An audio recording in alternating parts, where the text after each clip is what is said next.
Assalamualaikum warahmatullahi wabarakatuh.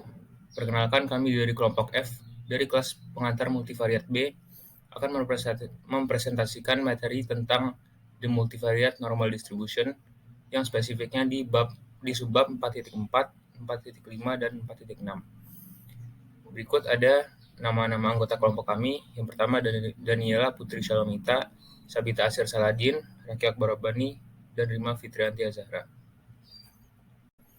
Materi yang pertama akan kami bahas adalah subbab 4.4, yaitu Assessing Multivariate Normality. Nah, di subbab ini kita akan menjelaskan tentang cara menentukan apakah suatu dataset merupakan populasi dari normal multivariate. Untuk menentukannya diterapkan dua metode, yaitu yang pertama Investigating Univariate Normality, dan yang kedua Investigating Multivariate Normality.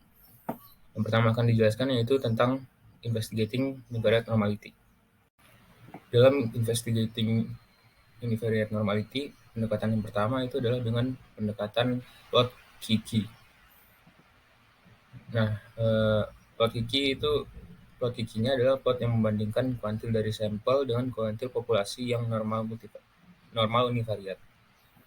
Dapat dilihat di contoh grafiknya. Jika grafik berbentuk seperti garis lurus, maka mengindikasikan normalitas. Tapi jika sebaliknya tidak berbentuk garis lurus, maka mengindikasikan bahwa data tersebut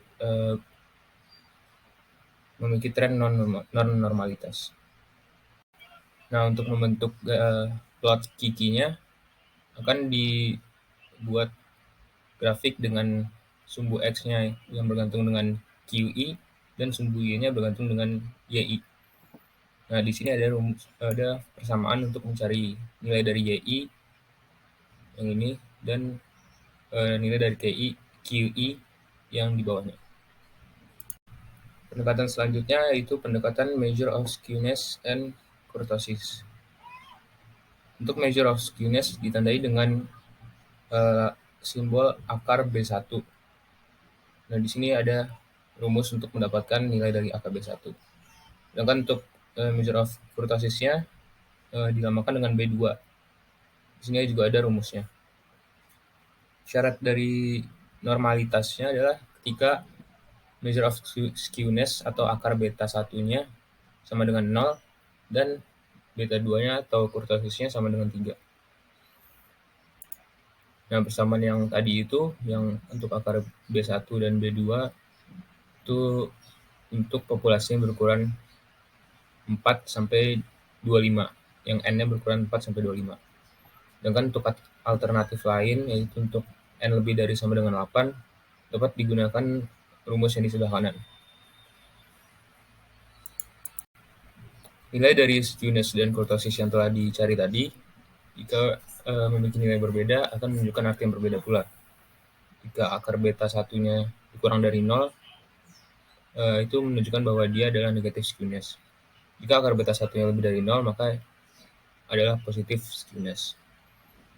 Dan jika beta 2 kurang dari 3, itu disebut negatif kurtosis yang biasa dilambangkan dengan grafiknya lebih mendatar dibanding distribusi normal, sehingga tidak ada puncaknya. Puncaknya itu lebih mendatar. Untuk beta 2 yang lebih dari 3, itu disebut positif kurtosis dan memiliki garis puncaknya yang lebih tinggi dibanding grafik normal biasa, distribusi normal biasa. Nah, untuk uji selanjutnya itu ada uji yang merujuk ke tabel A4. Di sini ada rumus untuk mencari D, yaitu sigma I min setengah dikali N plus 1 dikali dengan nilai YI. Lalu dibagi dengan akar N pangkat 3 dikali somasi YI min Y bar kuadrat. Terus juga ada rumus untuk Y besar, itu akar N dikali D min 2 akar V pangkat min 1. Bagi dengan 0,2998598. Untuk uji terakhir itu ada uji menurut Lin and Muthalkar 1980. Di sini ada rumus-rumus yang diperlukan untuk yang Z. Untuk yang rumus yang ada Z-nya itu nilai R-nya menunjukkan itu adalah sample correlation dari YI, XI. Nah, untuk nilai dari XI dan YI-nya dapat dicari dengan rumus yang dua rumus yang ada. Selanjutnya kita masuk ke subbab 4.4.2, yaitu tentang investigating multivariate normality. Dalam subbab investigating multivariate normality ini akan dilakukan 3 prosedur. Untuk prosedur yang pertama itu berdasarkan standardized distance untuk YI dan Y bar. Dari nilai YI dan Y bar dapat kita tentukan nilai dari DI kuadratnya. Ini berdasarkan rumus yang ada di atas. Jika YI-nya itu normal multivariat, maka nilai dari UI-nya yang dapat dicari dengan rumus bawah ini memiliki distribusi beta. Kemudian untuk mendapatkan plot Kiki yaitu selanjutnya itu second prosedur atau prosedur kedua. Di prosedur ini akan kita gunakan scatter plot di 2 dimensi yang nanti akan diperkecil untuk mempermudah kita untuk melihat ketidaknormalan di grafiknya atau outlier dan sebagainya. Dengan catatan masing-masing pasangan variabel memiliki distribusi normal bivariat dan variabel normal bivariat mengikuti tren garis lurus.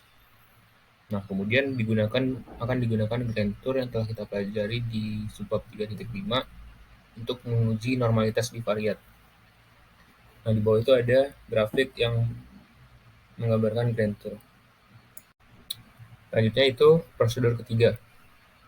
Di prosedur ini kita akan melakukan generalisasi berdasarkan measure of skewness and kurtosis yang kita telah pelajari di subbab 4.1. Di sini dapat kita cari nilai dari beta 1, P-nya dan nilai dari beta 2, P-nya. Jika Y berdistribusi NP mu sigma, maka beta 2-nya yang digunakan beta 2, P yang digunakan adalah P dikali P plus 2. Nah, untuk memprediksi nilai dari beta 1 dan beta 2 juga dapat digunakan rumus yang di bawah ini, yaitu B kecil 1, P sama dengan super N kuadrat sigma dari sigma YI dan untuk beta kecil 2P-nya itu sama dengan 1 per N dikali sigma dari GII kuadrat. Untuk nilai dari GIJ ya ada di samping ini rumusnya, dapat dilihat di layar. Nah, selain itu juga terdapat cara lain untuk mengaproksimasi nilai dari beta 1, P dan beta 2, P-nya. Untuk N yang lebih dari sama dengan 50 dapat digunakan persamaan Z1, yaitu Z1 sama dengan P plus 1 dikali N plus 1 dikali N plus 3 dibagi dengan N dikali N plus 1 dikali P plus 1 dikurang 6 dikali dengan nilai estimator dari beta 1, P-nya, yaitu beta kecil 1, P. Selanjutnya nilai dari beta kecil 1, P-nya akan berdistribusi chi-square dengan derajat kebebasannya P dikali P plus 1 dikali P plus 2 per N. Nah, hipotesis normal multivariatnya dapat kita tolak jika nilai Z1-nya lebih besar dari sama dengan distribusi chi-square dengan derajat kebebasan 0,5. Maaf, maksudnya distribusi chi-square dengan derajat kebebasannya 0,05. Nah, terdapat dua kondisi untuk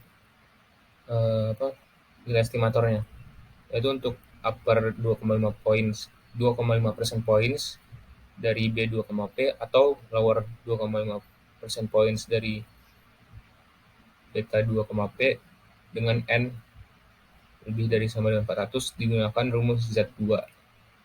Sedangkan untuk lower points 2,5% dari B 2, P untuk N yang di antara 50 dan 400 digunakan rumus Z3.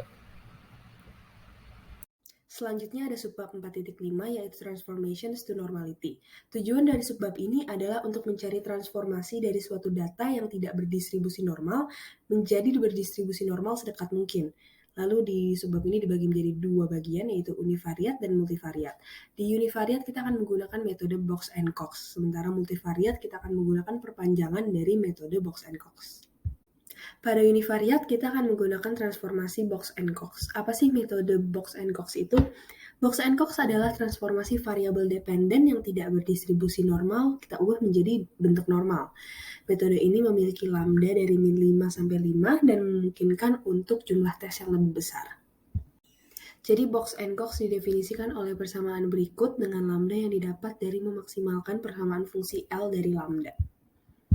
Oke, pada multivariat kita akan menggunakan perpanjangan dari metode Box and Cox. Pendekatan multivariat ini dilakukan karena transformasi optimal ke P variat normal tidak diperlukan berdasarkan koleksi dari P transformasi yang didapatkan ketika menargetkan marginal normalitas untuk setiap variabel P. Oke, kalau untuk metode ini, L dari lambdanya adalah sebagai persamaan di gambar itu, dan nanti hasil lambdanya akan nilainya lebih dari 1. Nah, untuk selanjutnya digunakan tabel 3.3 pada contoh 4.5.2 untuk mengilustrasikan transformasi data agar data tersebut menjadi lebih normal. Nah, untuk gambar plot di atas itu merupakan ilustrasi dari distribusi konsentrasi dari besi, kalium, dan magnesium.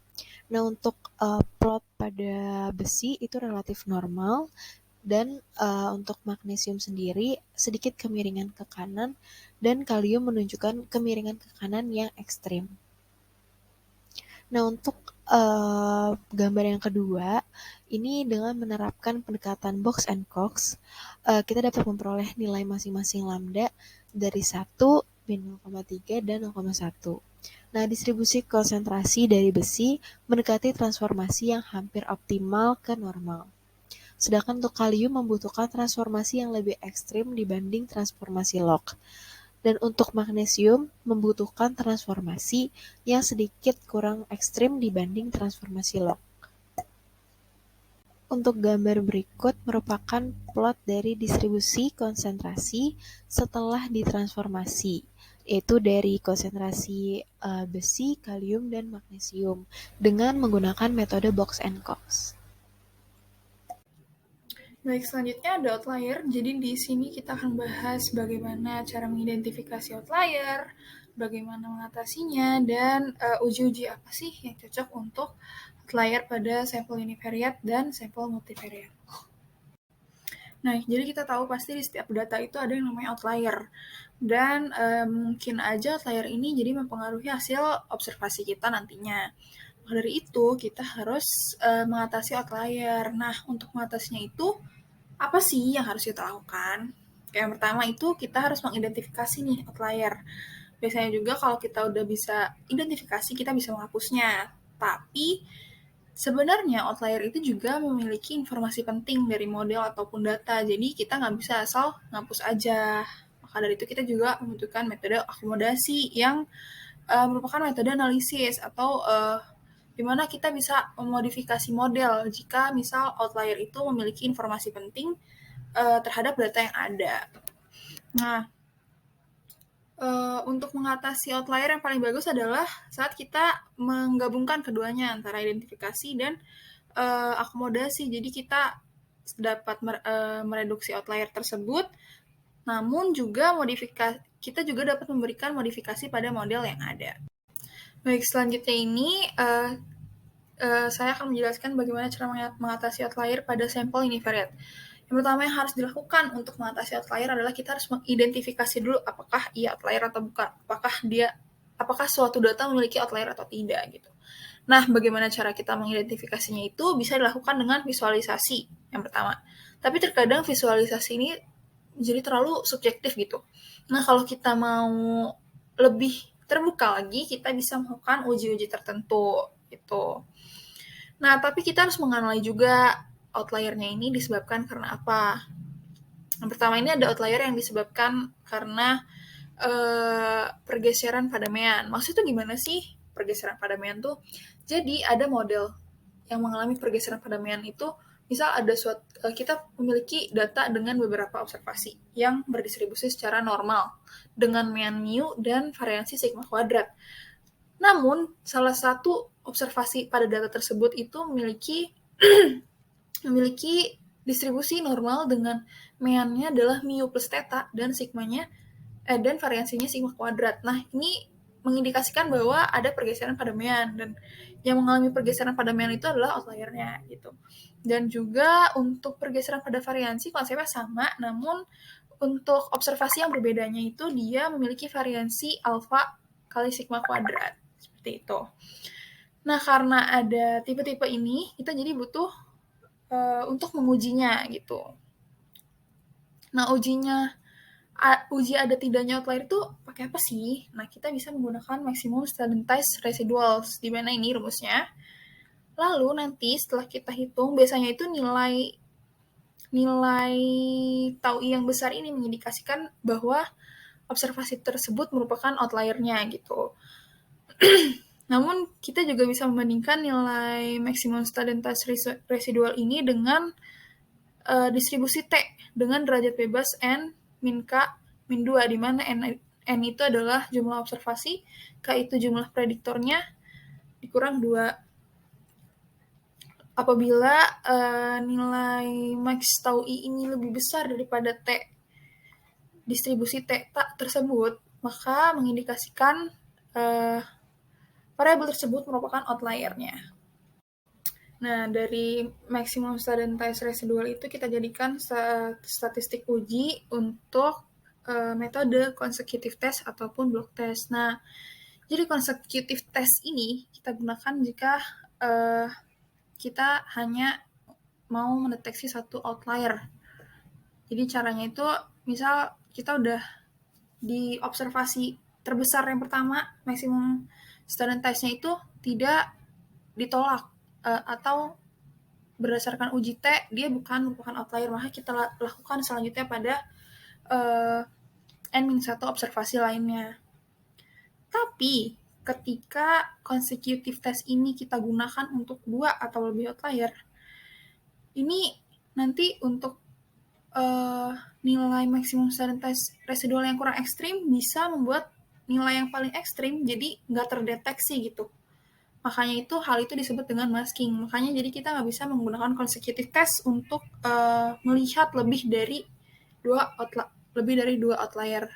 Nah, untuk melihat itu kita bisa menggunakan block test. Namun, sebenarnya block test ini baik jika kita tahu berapa sih jumlah outlier sebenarnya gitu. Tapi terkadang kita tidak di dunia nyata itu kita tidak tahu kan berapa banyak outlier yang adanya itu, makanya kita melakukan uji tertentu. Makanya itu block test ini memiliki resiko juga yang disebut swamping gitu. Nah, tadi udah jelasin nih gimana caranya mengatasi outlier pada sampel univariate. Sekarang kita akan bahas mengenai cara mengatasi outlier pada sampel multivariate. Jadi kalau untuk identifikasi outlier di sampel multivariate itu nggak bisa sesimpel kita plot, lalu kita lihat nih, oh titik yang beda itu adalah outlier ya, nggak bisa kayak gitu kan, kita nggak bisa langsung plot kayak gitu. Karena bisa aja di tiap titik yang berbeda itu mengindikasikan hal yang berbeda, jadi agak kurang akurat. Nah, kalau itu kita membutuhkan uji untuk mendeteksi adanya outlier tersebut. Yang pertama kita bisa menggunakan metode Wilks. Oke, kalau tadi di sampel univariate itu kita punya consecutive test untuk mendeteksi single outlier. Nah, kalau di sampel multivariate ini kita punya metode Wilks untuk mendeteksi single multivariate normal outlier. Nah, statistik ujinya ini adalah W, seperti ini, di mana S itu adalah matriks covariance, dan SI itu merupakan matriks covariance yang diambil dari sampel yang sama, dengan menghapus observasi ke I yang diduga sebagai outlier gitu. Nah, lalu statistik uji ini bisa diubah bentuknya menjadi mengikuti fungsi dari D kuadrat N. Sehingga kita bisa menggunakan tabel A6 yang nanti akan saya lampirkan. Lalu di sini kita juga bisa menggunakan tabel F untuk mengujinya dengan membawa nilai N min P min 1 per P, dan seterusnya.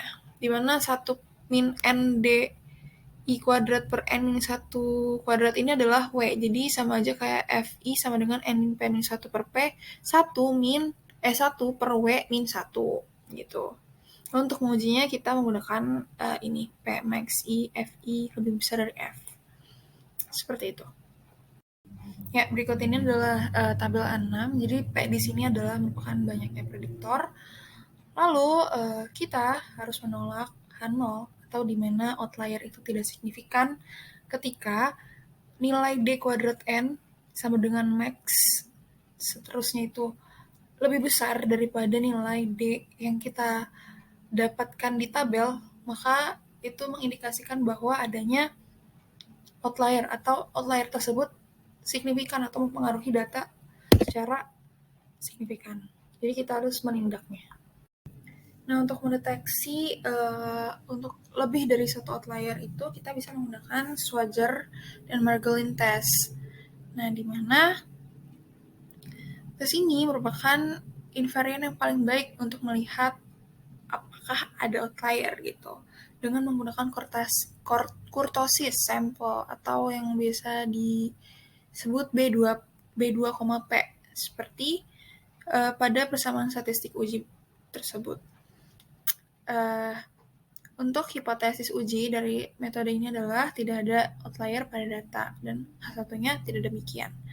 Lalu kita bisa menolak H0 jika nilai B2P lebih besar daripada nilai 5% nilai kritis teratas dari B2P yang dapat dilihat pada tabel A5 yang selanjutnya akan saya berikan. Metode ini sebenarnya bagus untuk pergeseran yang kecil atau proporsi outlier-nya itu maksimal ada 21,13%, tapi dengan batasan tertentu proporsi outlier 1/3% masih diizinkan untuk menggunakan uji ini. Nah, berikut ini tabel A5 yang digunakan untuk melihat persentil, upper percentile atau lower percentile dari kurtosis tadi, di mana P itu adalah jumlah prediktornya, lalu N itu jumlah observasinya, dan yang 2,55 itu adalah persentilnya.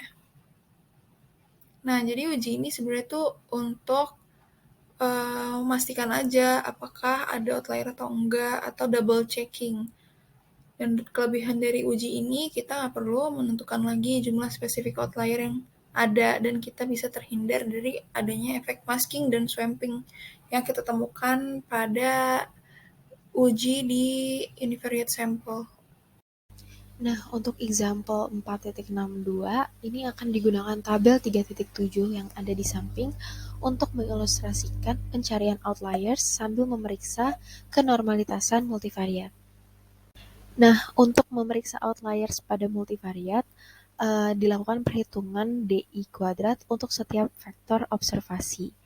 Nah, untuk DI kuadrat itu sendiri, rumusnya adalah YI min Y bar aksen dikali S inverse dikali YI min Y bar.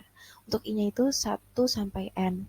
Nah, dari perhitungan tersebut didapatkan menurut tabel 4.1. Nah, di tabel 4.1 ini terlihat bahwa outliersnya ini ada pada D9 kuadrat, yaitu bernilai 11,0301, kemudian di D12 kuadrat, yaitu 10,5718, dan D20 kuadrat sama dengan 10,0931. Nah, untuk gambar yang di sebelah kiri itu merupakan QQ plot dari perhitungan UI dan VI dengan rumus sebagai yang ada di gambar atas kanan. Nah, kemudian dihitung untuk B1,P dan B2,P, dan didapatkan hasil B1,P ini adalah 11,338 dan B2P-nya ini 28,884. Nah, untuk pada tabel A5, untuk di atas 1% nilai kritis, untuk B1P sama dengan 9,9, dan di atas 0,5% nilai kritis itu untuk B2P-nya 27,1. Nah, karena nilai hitung B1P dan B2P melewati nilai kritisnya, maka kita memiliki kemiringan dan kurtosis yang signifikan, yang disebabkan oleh 3 observasi yang dengan nilai yang besar dari DI kuadrat, dan didapatkan hasil scatter plot berikut. Nah, dari 3 nilai secara jelas terpisah dari pengamatan lain dalam plot Y1 versus Y4. Pada tabel 3.7, nilai ke-9, ke-12, dan ke-20 dari Y4 bukan hal yang tidak biasa, demikian juga pada nilai ke-9, ke-12, dan ke-20 dari Y1. Jika nilai ini bukan yang sebenarnya karena kesalahan dalam pencatatan data, dan jika sampel representatif, maka akan diperoleh campuran dari dua populasi. Sekian dari kelompok kami, kurang lebihnya mohon maaf. Wassalamualaikum warahmatullahi wabarakatuh.